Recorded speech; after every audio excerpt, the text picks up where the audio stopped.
J'écris à ce moment à propos de toi, le temps. Toi qui as façonné ma vie et fait qui je suis aujourd'hui. Toi qui bâtis des existences et les détruis au rythme de ta vie.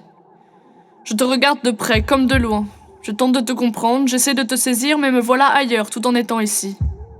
Parce que tu me ramènes où je suis, tout en m'emmenant dans un autre aujourd'hui. Pourtant je la vois.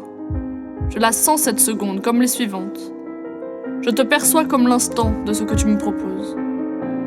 J'entends le chant de ta voix, la respiration de ton être, le rythme de ton cœur, pourtant inaudible à l'oreille humaine. Je t'écoute pour mieux te comprendre, tandis que tu t'écoules. Je te vois remuer comme la terre devient feu et le ciel devient mer. Dans cet horizon que je conçois sans fin, essentiellement lointain, si proche soit-il, ton espace paraît inapprochable. Parce que tu meus dans les rouages de ton être, parce que tu amènes avec toi mon attention vague entre le souvenir et l'attente, parce que tu conçois l'axe du temps et que tu me le présentes. Dans la conscience de l'instant, je saisis ce que tu me dis, pourtant tu restes insaisissable. Tu es le temps qui s'épuise entre deux événements. À chaque seconde, à chaque millième de temps, tu ajoutes une notion à mon existence et à celle de milliards d'autres. Tu soustrais les êtres et les fais renaître. Te voilà l'humus de l'humanité, irréversible et charnel.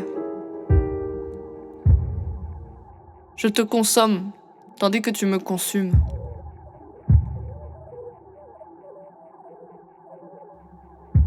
Je te vois et te vis dans ton existence infinie, où les nôtres s'aboutissent. Je te ressens comme ce que tu n'es plus, pourtant tu es ton éternel absolu, la certitude d'un moment.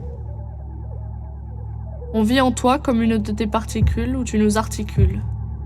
Les pantins de ton théâtre, le metteur en scène de tes acteurs, l'architecte de ta création, l'écrivain où tu écris, la durée de ce que tu régis. L'ami des heures qui passent vite et l'ennemi de celles qui durent interminablement. L'ami des instants pénibles et l'ennemi des tendres. Constamment présent, tu restes de marbre, irrémédiable à nos éventualités. Il n'y a que toi qui restes et perdure dans ta spontanéité.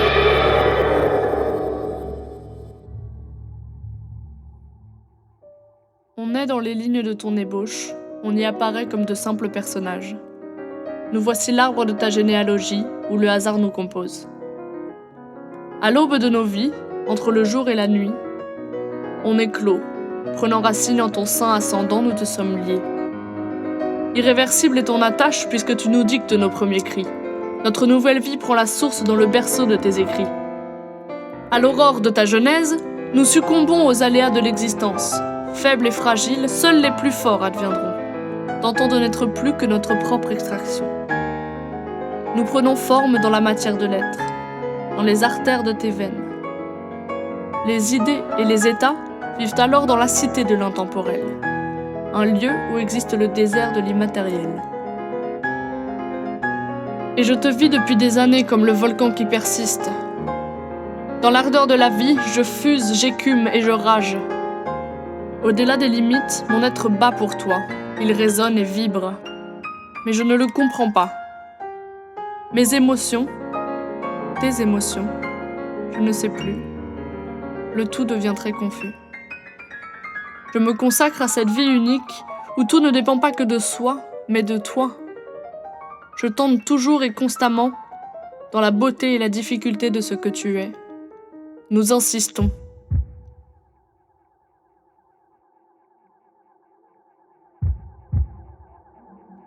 Je me nourris de ta richesse même si parfois je suis pauvre d'espoir.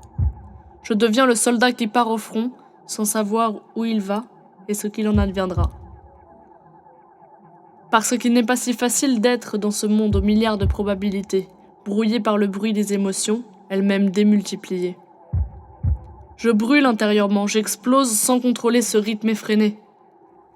La vie est notre propre combat, résultat de plusieurs opportunités.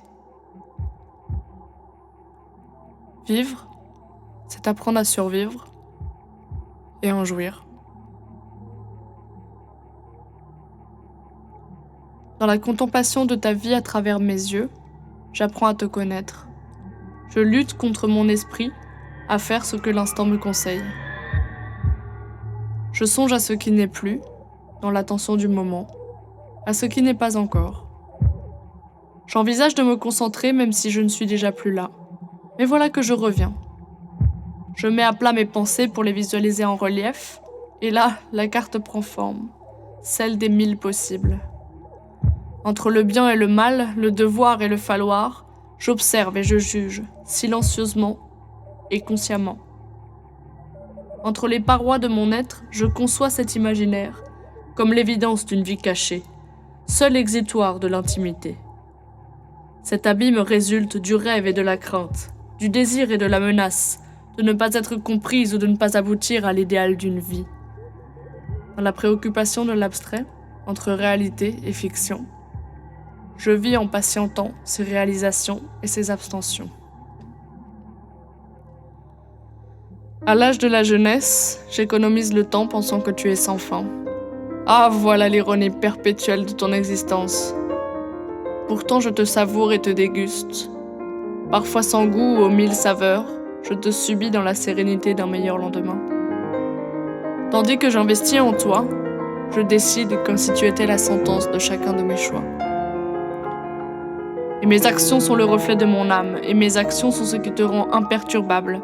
Mais le temps est à l'espoir, parce que nous avons soif de vie, et qu'elle est tout ce que nous avons. L'édifice de ta création persiste dans la durée de l'indéfini, dans les hauteurs de l'apothéose, dans la bassesse de notre propre vie. Nous demeurons et nous nous y aventurons. Voici notre ambition. Je m'engage dans ce que tu me donnes.